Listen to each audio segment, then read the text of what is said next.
FZS version 2 বাংলাদেশের Yamaha মোটরসাইকেলের official distributor ACI motors limited এই বাইকটি প্রথম লঞ্চ করে 2017 সালে। কিন্তু বর্তমানে প্রায় 2024 শেষ, যখন 2025 সালের আগমন, এই সময়ে এসে বাইকটি তার রাজত্ব ধরে রেখেছে। এফজেডএস সিরিজ বরাবরই বাংলাদেশে অধিক জনপ্রিয়।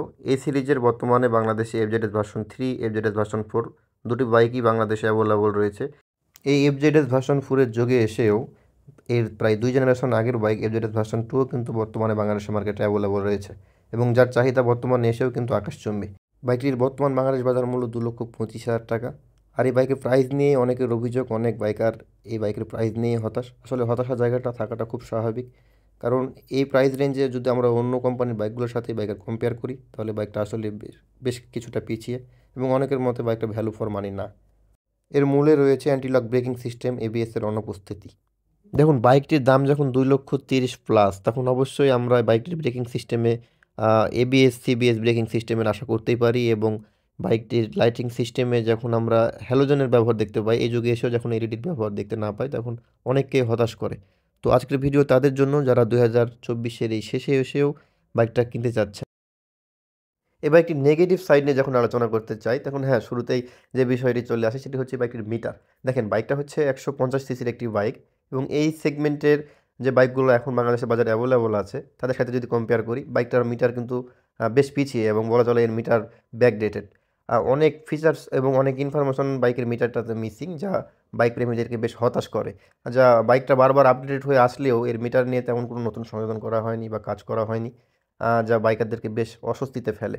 যেমন শুরুতে যদি বলি যে একটি গুরুত্বপূর্ণ বিষয়, 125 সিসির যে বাইকগুলো আমরা দেখতে পাই, সেখানে তার মিটারেও কিন্তু এখন গিয়ার ইন্ডিকেটর থাকে, কিন্তু এই বাইকটাতে কিন্তু গিয়ার ইন্ডিকেটর নাই। তার ফলে যখন রাস্তায় আমরা চলাচল করি বাইকটা নিয়ে, গিয়ার কত গিয়ারে আছে তা কিন্তু বাইককে মানে মুখস্থ রাখতে হয়, এবং অনেকটা মানে ফিল করতে হয় যে হ্যাঁ, গাড়িটা এখন এত গিয়ারে, যেহেতু গিয়ারটা শো করে না। এবং আরেকটা বিষয়, ইন্ডিকেটার, যে আমরা ডানে বামে মোড় নিই, এমন এই বাইকটার অন্যান্য বাইকগুলো দেখা যায় কি যে দুই পাশে দুইটা কিন্তু ইন্ডিকেটর থাকে, যে সুইচটা শো করে যে হ্যাঁ, এখন ওই ইন্ডিকেটরটা জ্বলছে, ডান পাশেরটা বা বাম পাশেরটা। কিন্তু এই ক্ষেত্রে কিন্তু এক পাশেরটাই শো করে, মানে যে কোনো একটা জ্বলবে, আপনি যে পাশেই ইন্ডিকেটর দেন না কেন। এটাও বাইকারকে বেশ অস্বস্তিতে ফেলে যে কোন ইন্ডিকেটরটা জ্বলছে, এটা কিন্তু স্পষ্ট ধারণা পাওয়া যায় না। মিটার সংক্রান্ত বিষয়ে এরপরে যে সমস্যাটা বলতে চাই, সেটা হচ্ছে বাইকটার ফুয়েল সেন্সর। বাইকের ফুয়েল সেন্সর আসলে সঠিক ইনফরমেশন বাইকের মিটারকে প্রদান করতে পারে না। অনেক বাইকার এই বিষয়টা নোটিশ করেছে যে বাইকে ধরেন তেল আসলে ফুল আছে, কিন্তু শো করছে যে বাইকটার তেল স্বল্প। আবার অনেক সময় আসলে তেল কম আছে, কিন্তু শো করছে যে বাইকটার তেল হ্যাঁ ঠিকই আছে, তেল অনেক বেশি। যার কারণে কিন্তু বাইকারকে বেশ অস্বস্তিতে পড়তে হয় সঠিক ইনফরমেশন না পাওয়ার কারণে। এই পর্যায়ে আমরা দেখব যে বাইকটি সম্পর্কে বেশ কিছু মতামত, যারা বাইকটি ব্যবহার করেছে এবং আ কিছু সমস্যা ফেস করেছে, যাদের কাছে যে সমস্যাগুলো মনে হয়েছে, সে মতামতগুলো আমরা একটু যদি দেখি। আল মাহমুদ ভাই কমেন্ট করেছেন, "এই গাড়িটি বিশেষ মুহূর্তে দুর্বল। অর্থাৎ আপনি যখন কাউকে ক্রসিং করতে যাবেন, পিকআপ দিলে মনে হবে পিছন থেকে কেউ টেনে ধরে আছে।" হ্যাঁ, হ্যাঁ ভাই, আপনি খুব গুরুত্বপূর্ণ বিষয় তুলে ধরেছেন হাস্যোজ্জ্বলভাবে। হ্যাঁ, বাইকটার যে ইনিশিয়াল কম, এই বিষয়ে আমরা সকলেই অবগত, এবং আসলে বাইকটা রাইডের সময় যে পরিমাণ টর্ক প্রডিউস করে, তা যখন আমরা বাইকটা নিয়ে ওভারটেকিং করতে যাই, আসলে খুব সমস্যা ফেস করতে হয়। পরে যদি আমরা মতামত দেখি, লিটন আহমেদ ভাই কমেন্ট করেছেন। তিনি বেশ বড় কমেন্ট করেছেন। প্রায় ১০টা, হ্যাঁ, 10টা পয়েন্ট তুলে ধরেছেন। হেডলাইটের আলো খুবই কম। জি, অলরেডি আমরা বিষয়টি নিয়ে আলোচনা করেছি। যেহেতু বাইকের এলইডি লাইট সিস্টেম নয়, হ্যালোজেন লাইট সিস্টেম, তো আলো কম হওয়াটাই স্বাভাবিক।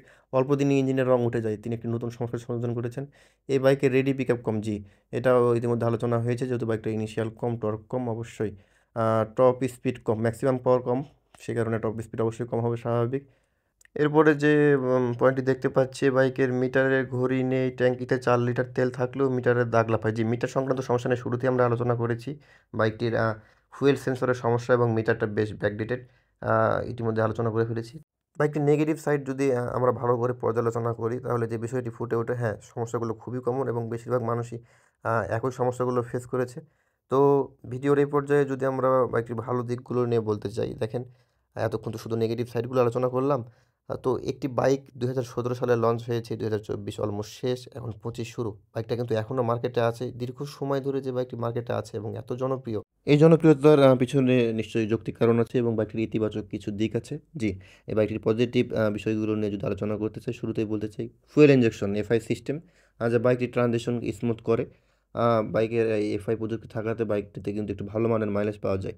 বেশিরভাগ রাইডার এমনটি প্রকাশ করেছেন যে সিটিতে 45 এবং হাইওয়েতে কিন্তু বাইকটি 50 পর্যন্ত মাইলেজ দেয়, যা একটি স্পোর্টস নেকেড স্পোর্টস বাইক থেকে কিন্তু টপ নচ। এবং কমফোর্টেবল সিটিং পজিশন দেখেন, বর্তমানে যেসব নেকেড স্পোর্টস বাইকগুলো বাজারে অ্যাভেলেবল রয়েছে তার বেশিরভাগ বাইকগুলোর সমস্যা হচ্ছে সিটিং পজিশন নিয়ে আমরা কিন্তু সন্তুষ্ট নয়, কিন্তু এক্ষেত্রে কিন্তু বিষয়টা ব্যতিক্রম এবং সিটিং পজিশনে কিন্তু এফজেড ভার্সন 2 ওসব নেকেড বাইকের চেয়ে বেশি এগিয়ে। এরপরে এই বাইকটির ব্রেকিং সিস্টেম, হ্যাঁ এফজেড ভার্সন 2 ব্রেকিং সিস্টেম অনেক শক্তিশালী। দেখেন ভিডিওর শুরুতে আমরা বলেছিলাম যে এই বাইকটিতে কিন্তু সিবিএস বা এবিএস ব্রেকিং সিস্টেম কোনোটিই নেই, কিন্তু এই ধারণা থেকে আমাদের বের হয়ে আসা উচিত যে একটি বাইকে এবিএস বা সিবিএস ব্রেকিং সিস্টেম নেই, সে বাইকটির ব্রেকিং সিস্টেম ভালো না বা দুর্বল, এমন ধারণা থেকে কিন্তু আমাদের বের হয়ে আসা উচিত। এর উদাহরণস্বরূপ যদি বলি যে R15 ভার্সন 3 ইন্দোনেশিয়ান যে ভার্সনটা ছিল, সে বাইকটিতে কিন্তু আমরা এবিএস এর ব্যবহার দেখতে পাই না, এবং ওই বাইকটি কিন্তু এত পাওয়ারফুল এত শক্তিশালী বাইক হওয়া সত্ত্বেও, বাইকে এবিএস না থাকা সত্ত্বেও কিন্তু বাইকটির ব্রেকিং সিস্টেম নিয়ে কোনো অভিযোগ আমরা খেয়াল করিনি। এবং এই এফজেডএস ভার্সন 2 বাইকটি যারা রাইড করেছে তাদেরও এই এফজেডএস ভার্সন 2 ব্রেকিং সিস্টেম নিয়ে কিন্তু কোনো অভিযোগ নেই। এবং এই বাইকটির যে ভালো কিছু দিক রয়েছে তার মধ্যে অন্যতম কিন্তু এর ব্রেকিং সিস্টেম। সুতরাং এর ব্রেকিং সিস্টেম নিয়ে কোনো প্রশ্নই আসে না, যা খুব ভালো পজিশনে আছে। সর্বশেষে আমি তাদের উদ্দেশ্যে বা তার উদ্দেশ্যে বলতে চাই যে 2024 সালের শেষে এসেও 2025 সালেও ভাবছে যে আমি একটি বাইক কিনবো, এবং সে বাইকটি হবে অবশ্যই ইয়ামাহা এফজেডএস ভার্সন 2।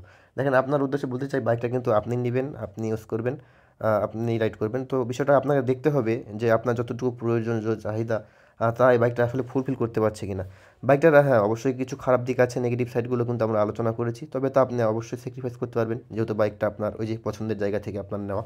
পরিশেষে যদি এমন প্রশ্ন করা হয় যে বাইকটা ওভারঅল সব মিলিয়ে ভ্যালু ফর মানি কিনা, তো দেখেন এরকম প্রশ্নের উত্তরে আমি বলতে চাই যদি বাইকটার প্রাইস 2,10,000 বা 15 এর আশেপাশে থাকতো তাহলে হ্যাঁ বাইকটার প্রাইস অবশ্যই রিজনেবল হতো, এবং এই দামে এই রেঞ্জে বাইকটা অবশ্যই একটা ভালো অপশন হতো। তো এই ছিল আজকের মতো এফজেডএস ভার্সন 2 নিয়ে। ভিডিওতে অনেক কিছু বলার চেষ্টা করছি, হ্যাঁ তবুও মনে হচ্ছে যে হ্যাঁ অনেক কিছু মিস হয়ে গেছে। আসলে মিস হওয়াটাও খুব স্বাভাবিক, কারণ ইউটিউবে আমি একেবারেই নতুন, আর এই নিয়ে এই চ্যানেলে আমার 2টো লং ভিডিও ছাড়া, তো অনেক কিছু ভুল হচ্ছে।